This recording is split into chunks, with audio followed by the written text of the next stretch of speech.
voir, c'est vraiment très beau. Elle nous fait découvrir une nouvelle exposition. Ce soir, Marie-Lou, de quoi s'agit-il exactement?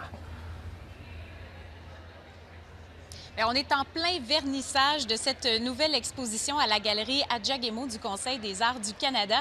Exposition qui s'intitule Révolution temporelle et qui a pour but de nous parler de la révolution du temps par l'art autochtone. Donc, il y a plusieurs œuvres qui vous sont présentées dans le cadre de cette exposition. C'est gratuit, on vous invite même à y venir.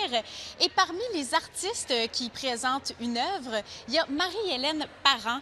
Elle a l'œuvre du mur vidéo, un mur assez impressionnant. Et cette œuvre s'appelle Fluxus. Madame Parent, bonjour. Bonjour.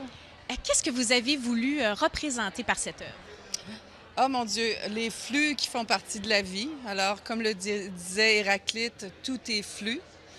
Nous faisons partie de la vie. Tout est particules, tout est courant, flux numérique, flux électrique, flux de l'air, de l'eau, de la lumière. Et j'ai voulu représenter un paysage qui était en constante transformation par notre impact comme humain aussi. Comme nous faisons partie de l'environnement, nous avons aussi un impact. Et c'est une œuvre très impressionnante, très importante. Et l'environnement vous tient beaucoup à cœur. Oui, en fait, comme artiste, je pensais pas que j'allais me retrouver sur ce chemin-là, mais à un moment donné, je me suis retrouvée comme activiste environnementale à défendre une île qui s'appelle Anticosti et qui est représentée ici contre la fracturation hydraulique. Et j'ai parti 2 pétitions importantes au Québec depuis 2010.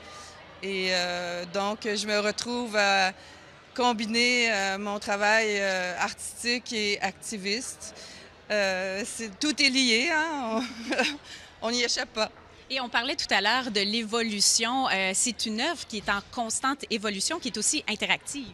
Oui, c'est interactif avec la présence des gens et c'est interactif avec les news stickers ou les nouvelles, l'actualité environnementale, énergétique, les politiques reliées à l'environnement. Et vous voyez qu'il y a des textes qui apparaissent, ce sont des nouvelles de la journée sur l'environnement. Et selon les hashtags ou les mots-clés, il y a une dominante qui va sortir et faire en sorte que l'œuvre va changer en fonction de cette dominante-là. Donc, si c'est beaucoup, par exemple, du pétrole qui va être foré à tel endroit, des nouvelles là-dessus, l'œuvre va se changer, la fumée devenir un peu plus sombre. S'il y a des feux, s'il y a du fracking, de la pollution. Et si le smog est très important à Ottawa et l'humidité, il y a aussi une présence de plus de particules dans l'air qui affectent le paysage. Merci beaucoup, Madame Parent. C'est donc, Mathieu, une œuvre à découvrir très impressionnante, mais aussi informative. Je vous le rappelle, c'est au Conseil des arts du Canada. Et interactive également. Merci beaucoup, Marie-Lou. Bonne soirée. Oui, intéressant.